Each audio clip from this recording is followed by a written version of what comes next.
Hey there, highlighters. Erin King here.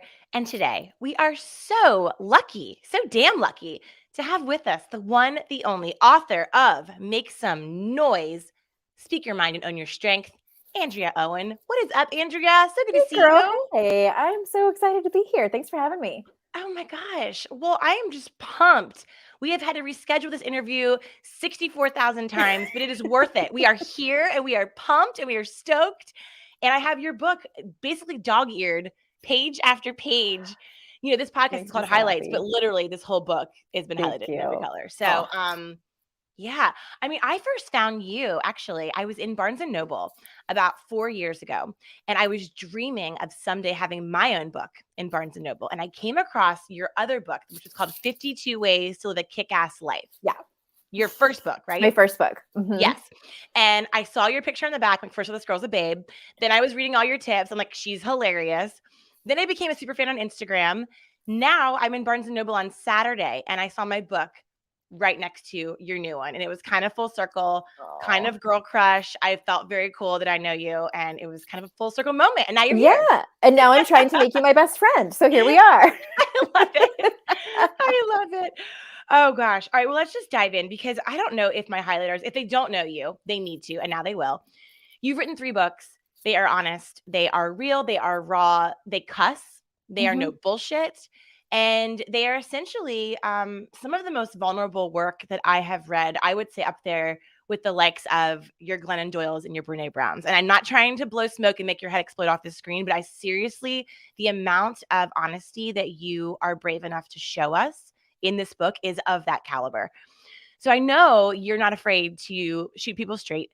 Would you mind sharing with us a little bit about your story and your journey? Because when you read your story out loud, you're going, no fucking way, no fucking Mhm. way, no way. So do you mind just kind of giving Yeah. us a little bit of that? I'll give you the 2 or 3 minute version. So I heard about life coaching around 2002, like way back when. And I thought this would be the coolest job ever. I think I would be great for it. I've always been the consummate cheerleader. And I was telling my then husband about it. And I said to him, I think I'd be great at this, but I feel like you would also need to have some life experience. And I was in my 20s at the time and didn't feel like I had life experience.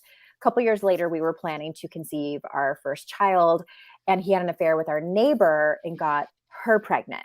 There was my life experience. The Mm, universe is hilarious.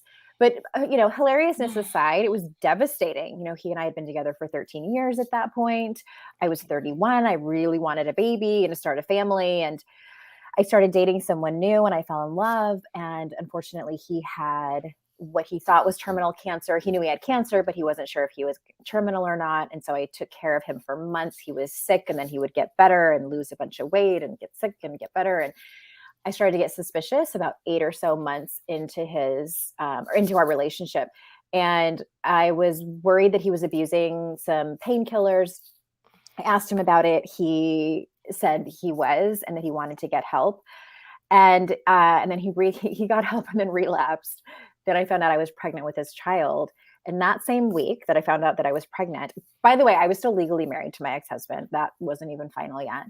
When I found out that he had relapsed and I was pregnant, I also found out that he had completely lied about having cancer our entire relationship, and was actually using that story to cover up his drug addiction to opioids.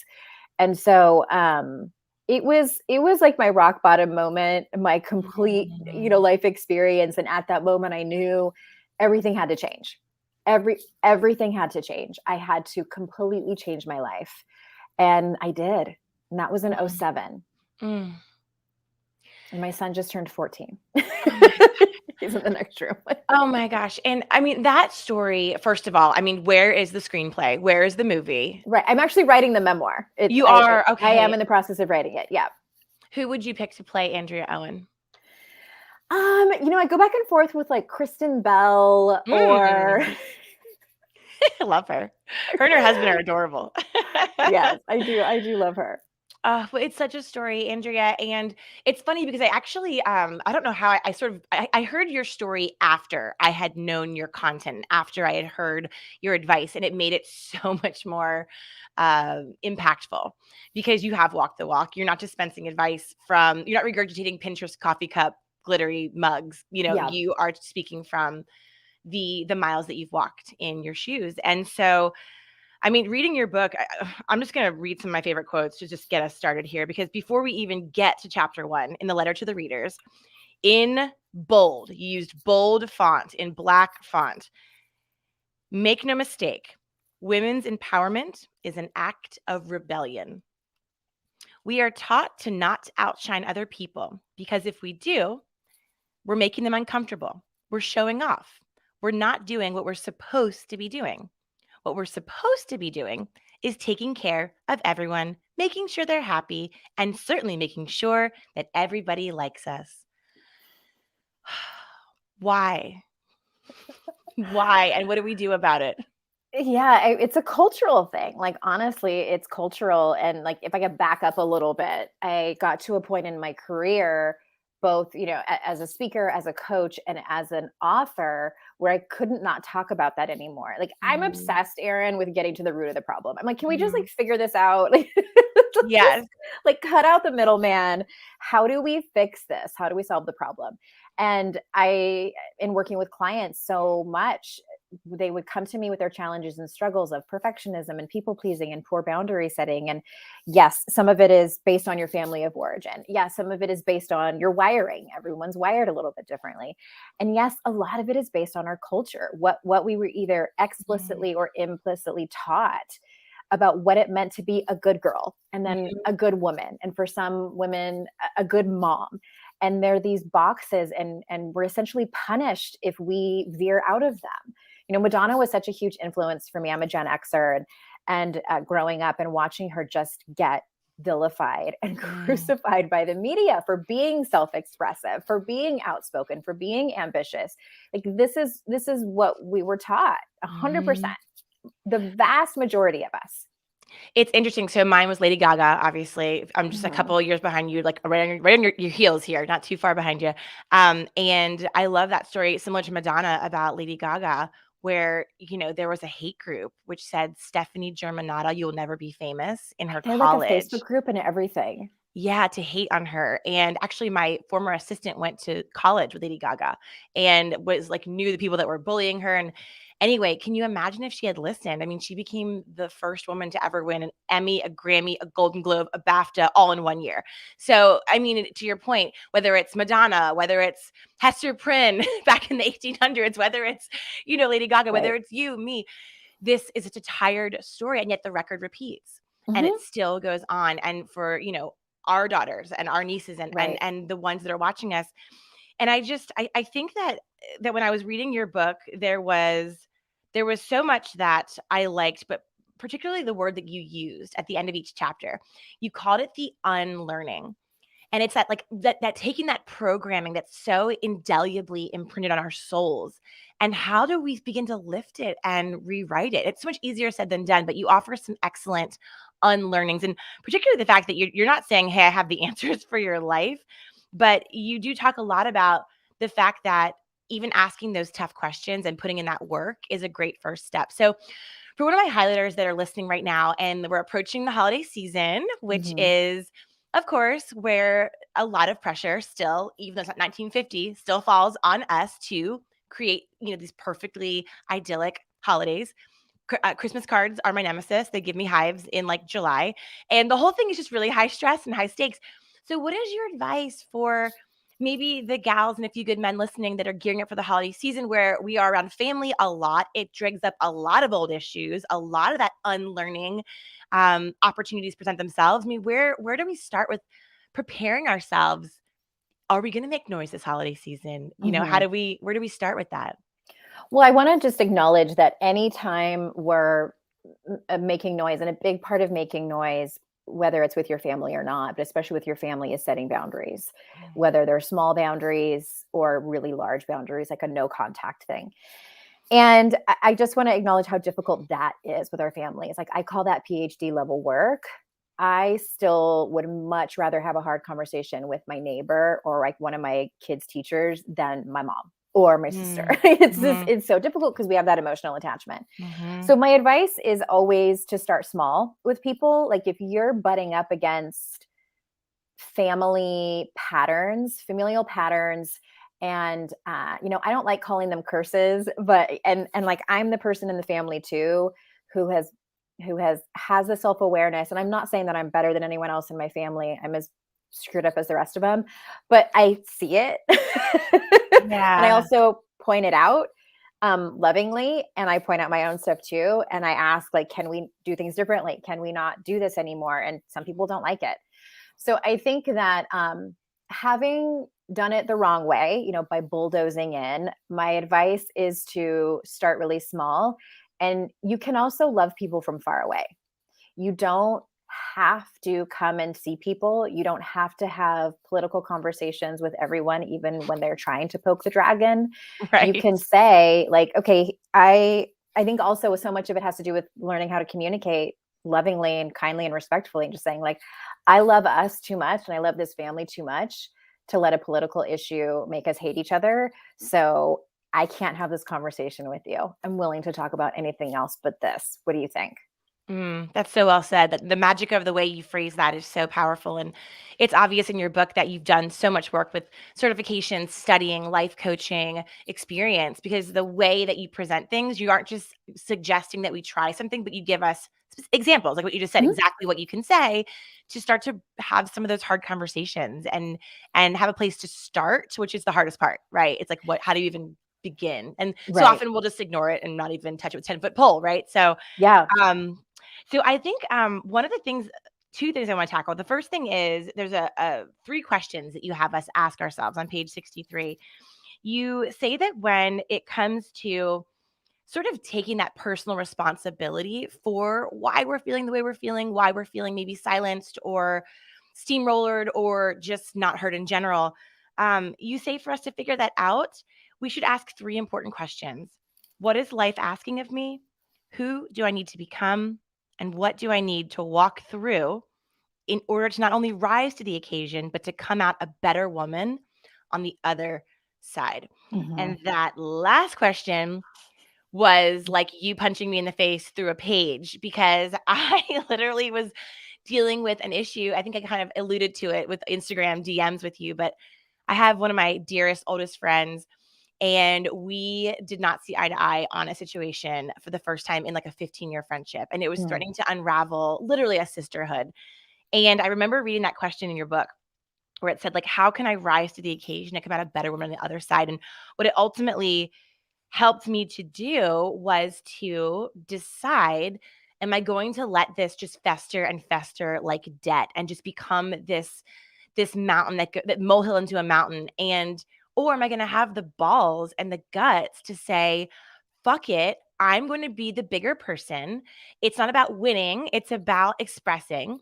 And I literally followed your unlearning formula. I wrote down all of my thoughts, and we had a 4.5 hour lunch that was very sweaty and very hard and very nerve wracking. I mean, when I say I'd rather speak to 20,000 strangers, to your Mhm. point, than have a conversation with my best friend. But we did. And 5 hours later, we're bawling, crying. We hug it out. Now, are we like closer than ever? No, but we're working on it. And Yeah. it's so much better than just ignoring it. And it was the first time in my life, because I really do avoid conflict, um, that I found a self-help book that showed up for me in real life and probably saved me thousands of dollars of therapy. So thank you for writing that chapter. I love this story. And I've had such a similar experience. And I wanna point out something that you said, I hate conflict. I've never met anyone who doesn't. Like, and if you meet someone who's like hobbies include in their dating profile like conflict and confrontation, like they're a sociopath. Like you don't Yeah. want to, like, what we're actually afraid of is a hard conversation because there's Yeah. emotions involved. We have history with these people. There's so many valid reasons for being afraid of it. You might get a no, you might be misunderstood, you might get a yes, and then you have to up level your life. Like, there's so much uncertainty in those hard conversations. I call them Mhm. diarrhea inducing, like just nerve wracking. Yeah. I had a similar experience, and we went about 8 or so years without speaking, Mm. without confronting the hard conversation. And we finally did. We had a similar dinner where we both owned up to our own stuff and our own sort of, like, just immaturity really was what it was, our lack of self-awareness around things. And And I think too, and I think people can relate listening to this. I think people have friendships where sometimes, not all the time, but sometimes you need to kind of like, this is what my friend described it. She's like, kind of like an opposite hourglass. You know, you need to like go come apart before you can get back together. And to your point, sometimes you don't end up closer than ever, but I think that these are important milestones, not just in our friendships and relationships, but in our personal lives, so that Mm-hmm. we can get to a place where we're proud of how we showed up. That's all Yeah. I'm asking of people. Are Yeah. you proud of how you showed up in that moment? And that's so funny because that's exactly, not to be self-centered, but that's really was one of my takeaways. I'm like, you know what? That was really hard. Good job, you. There Yeah. was a pride factor, and it just, it really is, it's not fun, it's exhausting. But ultimately, like looking back, do I have any regrets that I sat down and had a hard adult conversation? No, of course not. I mean, you're definitely proud of yourself. But I mean, again, there's a reason that we avoid them, to your point. And I just think that a lot of what you talk about in your book is really, it's not even as much about them as it is setting yourself free from, resentments like drinking poison and waiting Mm-hmm. for the person to die, right? So how do you stop doing that? And yeah, your book has so many great components about forgiveness and what that line can look like, and then the tools you can use to get there. So I want to do a quick pivot about money. You talk a lot about money and that money Mm-hmm. is power. Um, on page 77, my big underline is when you said, if I had to guess, I'd say that your mother and grandmother did not have power over their money. And then you said, I'm making generalization, blah, blah, blah, but that beliefs like grandma's banana bread recipe are being passed down generation to generation. And so that to me was like, oh my God, wow. I never really thought about that. Tell us more about that sort of general, what's the word? Not generalization, generations passing down from one Mm-hmm. to the other, that narrative and like how that impacts us as women and holds us back from really not being able to advance to that next level of power, however it's defined by us. Yeah. Yeah, that is a loaded question right there. That's a loaded Yeah. baked potato, and I love it. There's two fascinating factors at hand here for me. I am fascinated with money stories and like how emotional we are around money.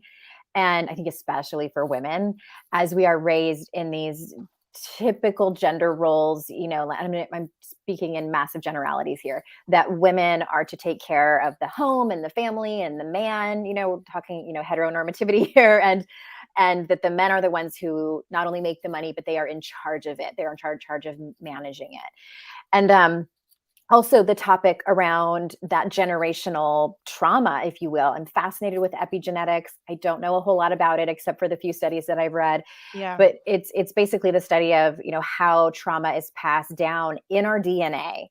And Mm. when I'm talking about, money trauma, it might be that your grandmother, your great great great grandmother, became a single mother very young and had to turn to, like I'm painting a dramatic story here, but that happens. It happens all the time, more than Yep. we probably even can fathom how difficult it was for our mother's mother. And Mhm. I'm not saying that it's not difficult for men, but I do think it's a unique situation for women. And if you think about just biologically, your egg that created you was inside of your grandmother's body, because the eggs of a female baby are created when she's still in the womb.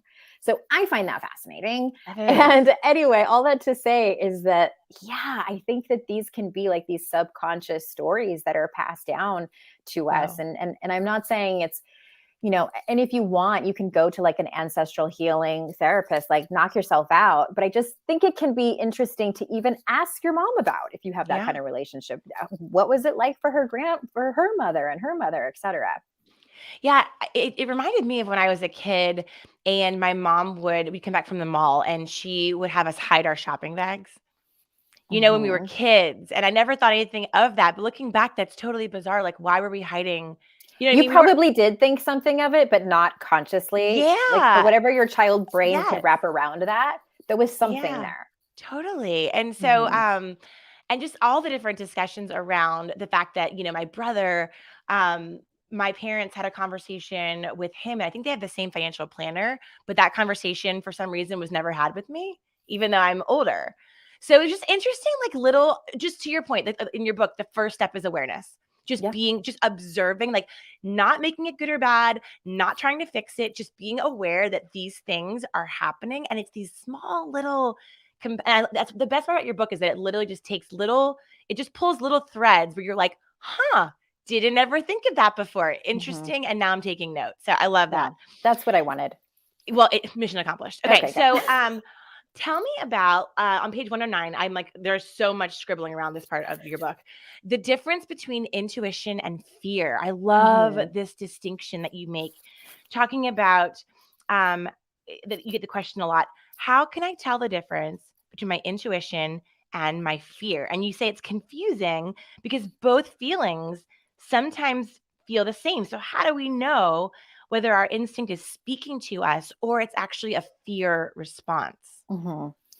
My short answer is that sometimes we don't know.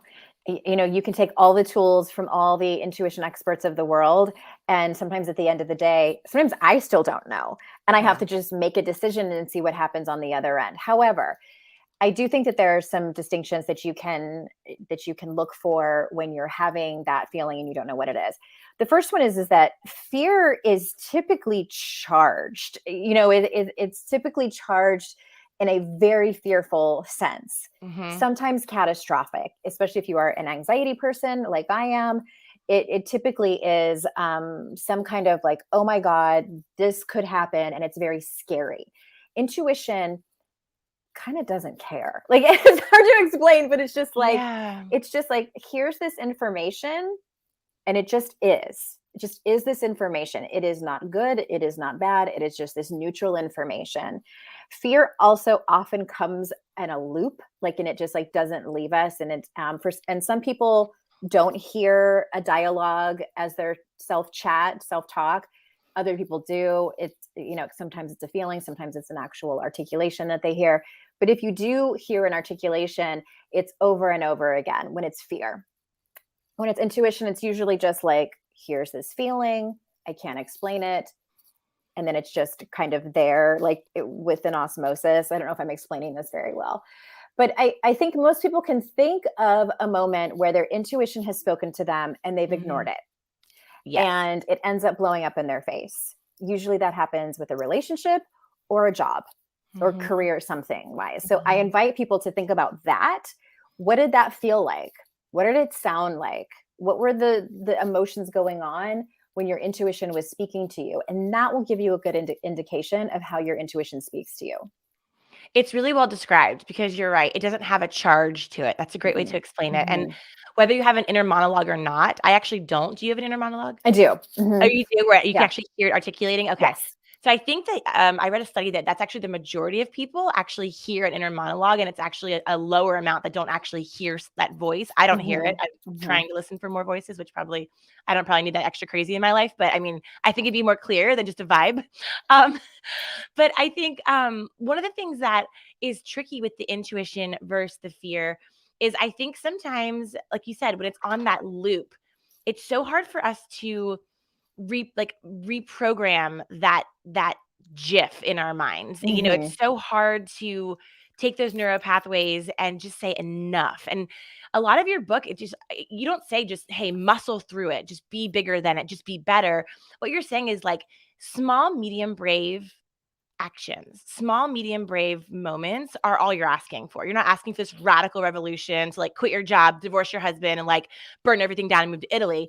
But you're like, there are small little things we can do every, and I love that so much. And so I guess, for people that are listening that are thinking to themselves, I want to make some noise, but the fear is literally paralyzing me because what's on the other side is so unknown. I mean, you have Mm-hmm. jumped into so many situations where your gut was screaming at you, you didn't listen, but now that you've evolved, you do. So how did you cross over, and how can we cross over if we're still, despite all your great advice, we're still kind of like, I know where I need to go, I just can't fucking do it. Like, how Yeah. do we jump off the cliff?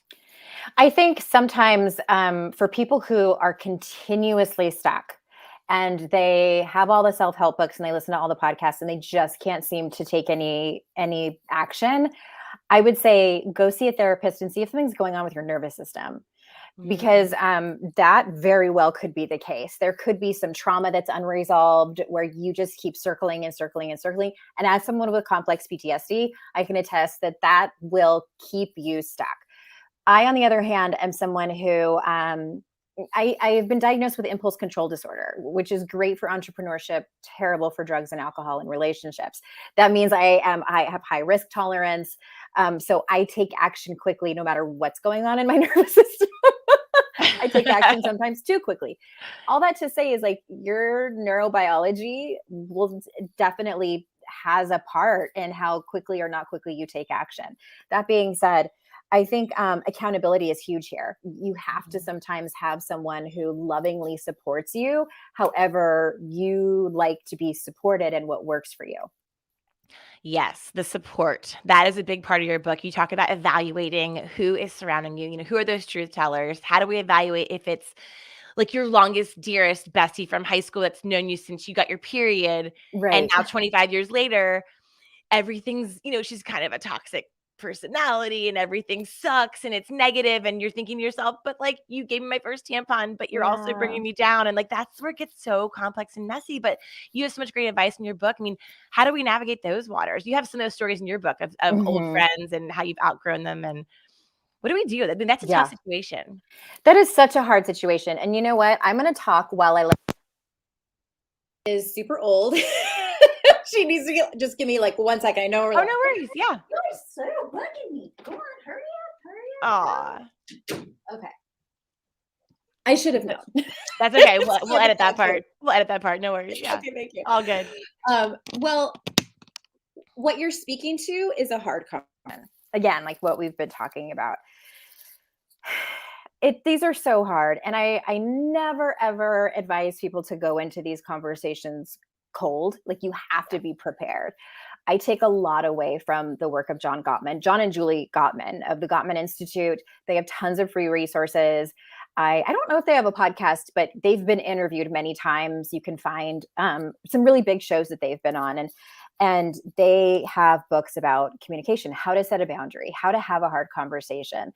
And again, it comes down to like, at the end of the day, your success is going to be based on how you showed up in that conversation. Did you show up from a place of confrontation and blame and pointing fingers and not taking any responsibility for your own stuff, you know, not listening, etc.? That's not a success. A success is that you're prepared, you're kind, you're compassionate, you own up to anything you need to own up to. Because it's kind of not okay if you've been procrastinating on the conversation for 5 years. Yeah. That's something that you might need to own up to. So it's really about gathering the skills and the tools to have that difficult conversation, because I honestly think that there's no toxic people. I think that behaviors are toxic. I think everybody's doing the best they can. And some people's best is really crappy. Sometimes people's best is that they don't have the self-awareness and tools, and sometimes they don't have the willingness to meet you where you are. In those cases, yeah, you probably don't have a healthy friendship ahead of you, but not always. Some people are willing to listen and learn and grow with you. And I think that there's always a chance for those people. Like I wrote a chapter in 52 Ways to Live a Kick-Ass Life about dumping, you know, toxic friends that you've outgrown. And I wish I could go back and edit it, because there's so much nuance. There's so much nuance that I think matters in our friendships. And especially as women, when we get older, like these friendships are hard to come by. And if you can like grow and learn together as women and as just human beings, that's a friendship worth celebrating. Oh, and it makes us so much more unstoppable when we do. I mean, it's a team sport, right? 100%. Well, so your last chapter, I love the title, especially in these times. Is it post-pandemic, during pandemic? Like, what's this season we can called? smell the barn, I hope. I don't know if you know that expression. No, but I think it's really funny. What does that mean? Like we're getting close? Horses. If anyone who rides horses will know, like when you get close to the barn, when you're coming back from a ride, they can smell their barn. And so they'll go faster. I love it. Okay. A little bit faster. This episode is now titled "Getting Closer to the Barn with Andrea Owen." Smell the barn. We can smell the barn. Smell the barn. Smelling the barn with Andrea Owen. Let's see the downloads we get for that title. I love it. So your last chapter, chapter 15, was one of my favorite because it's called Stop Making Your Pleasure Optional. Optional. Mm-hmm. Why was that chapter so important for you to write, and why'd you put it last? I don't know why I put it last. Maybe because I was afraid to talk about it. So right before I started writing that book, I called her my sex therapist, who's not a sex therapist. She was like an intimacy coach, like a sex coach. And we took inventory. I took inventory of all the men I had ever slept with. And we went through one by one, Cool. and I was looking for Wow. patterns. And one of the things was, she said, how many of those men um, did you orgasm with? And I was like, less than a quarter. And so at Really? the end of the day, I had a pattern of allowing my partners to make my pleasure optional. And those were her words. By the way, my current husband is one of the people. Just to give him some credit. Hell yeah. And I'm not alone there. Like, it's Yeah. not an No. unusual story. And, and a lot of those were in the 90s when we weren't really having conversations around consent and women's pleasure and, having these like deeper, more meaningful talks with our partners Yeah. and what we wanted. And so it's about, like I have to take responsibility for that. I do, because I was afraid to ask for what I wanted because of this social conditioning that told me good girls don't, like outwardly love sex. Good girls don't explicitly tell their partners exactly what they want. Mm-hmm. And so it was hard for me personally to overcome that. Even though I'm in a healthy relationship now, it was still like this dialogue that I had in my mind that was holding me Yeah. back in some areas. And so the chapter is not just about sex, but it is a big part of it. But I mean, we even do that with pleasure that doesn't have anything to do with sex. Like we put fun last. Of course, I'm generalizing here, but Mm-hmm. we tend to put even like fun and hobbies last.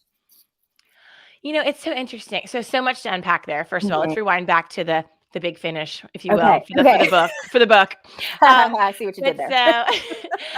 so, oh, by the way, I have a client, Pure Romance, who would love you. By the way, as I've their spoken to keynote. I have Oh, you keynoted for their did? conference. Yes, I love them. Good. They're Aren't they the such a best? fun crowd. I love those Oh, those well, ladies. they sent me this great little box of everything, and that's how I opened my keynote. Was just holding up the vibrator and just said, "My husband and I say thank you." It was just like the open. But it's amazing. I have so many girlfriends over the years, to your point, that at a book club or drinking wine or whatever, one thing leads to another, and they will ultimately admit that more often than not, they don't orgasm. And Mhm. if there was a frequent buyer program for the rabbit over the last 15 years, I have sent more vibrators to my girlfriends. As my love language is vibrators. I send them to my friends because it's incredible. Like even the most, and there's no stereotype of women that feel uncomfortable sharing what they need. It's some of my most gals that I was blown away, that are sassy and fiery and Mhm. extroverts and badasses They and even like tell athletes. sex jokes and yeah. Yes. And Yeah, that half was the me. time, yes, which is so shocking. So I think there's like a stigma that definitely needs to go away around that. And also an assumption that just because someone is confident in other areas of their life doesn't mean that that area is also, as empowered. So I love Right. that you brought up that conversation. So important. I also think that it was interesting. You talked a lot about how women, whether they're moms or executives, we do tend to act like it's a nice to have, not a need to have, to find that Right. joy.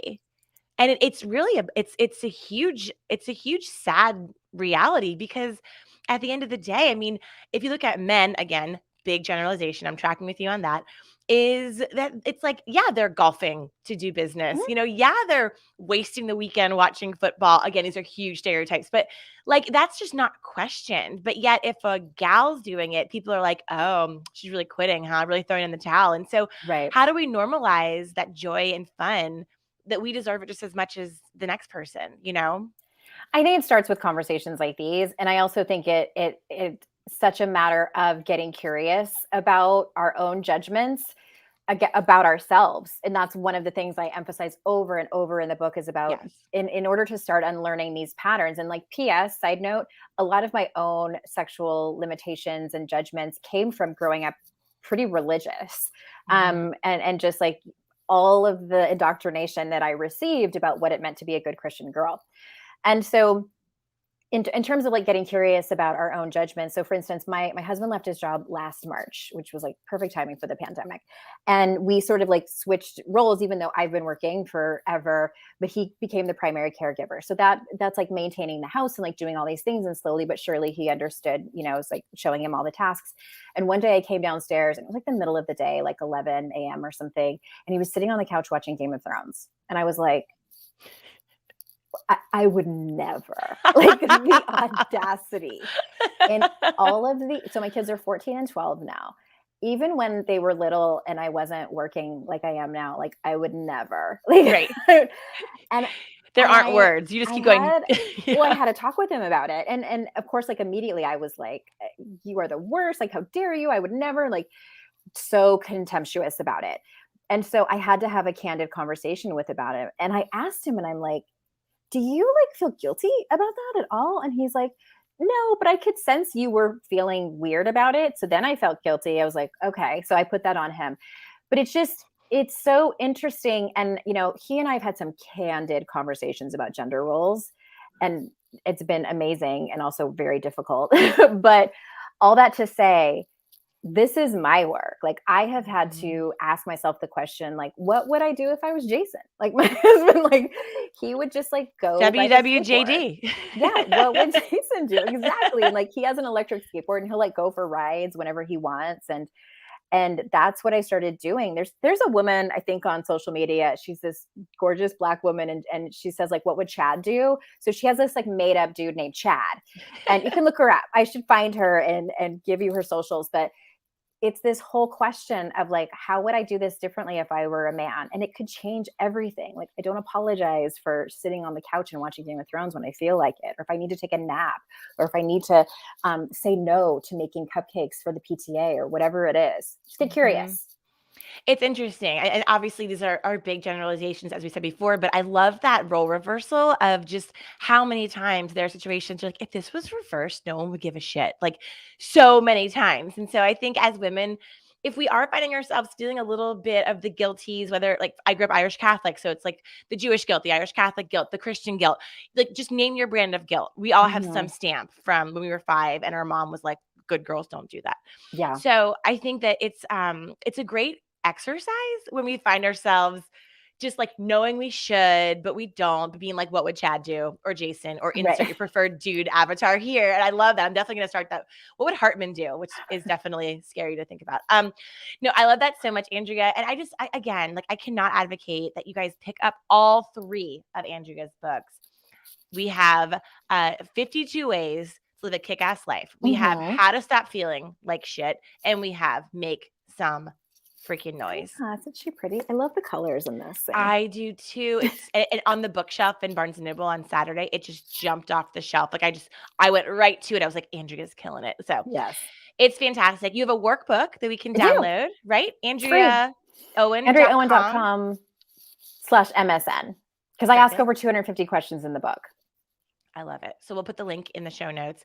And then are you reading anything good yourself right now? Any books that have your attention? Fiction or You know nonfiction? what? I actually am reading. It's over. I can see it over there. It is. Oh my gosh, now I can't remember the name of it. Oh, Good and Mad by Rebecca. It starts with a T. Is her last name? Okay. Something TR something. I'm terrible. I should remember authors' names. Good and Mad. Because I am thinking about writing my next book about power and women's anger and rage and things like that. And I'm also obsessed with fiction. I just finished Verity, which was so good. I So good. finished it in like 2 days. It was so good. So good. Oh my gosh. Well, Andrea, you're the best. You guys follow her on Instagram. And P.S., she's kind of a big deal on TikTok. So she has 60,000 followers. We're not trying to brag, but she's basically a Kardashian on TikTok. So give her a follow. Andrea Owen, you are a joy. You are a light. I am so thankful for our friendship and for you sharing your bold brilliance. You're making some noise and we are listening. So thank you so much. Likewise, babe. Thank you. Thanks everybody for listening.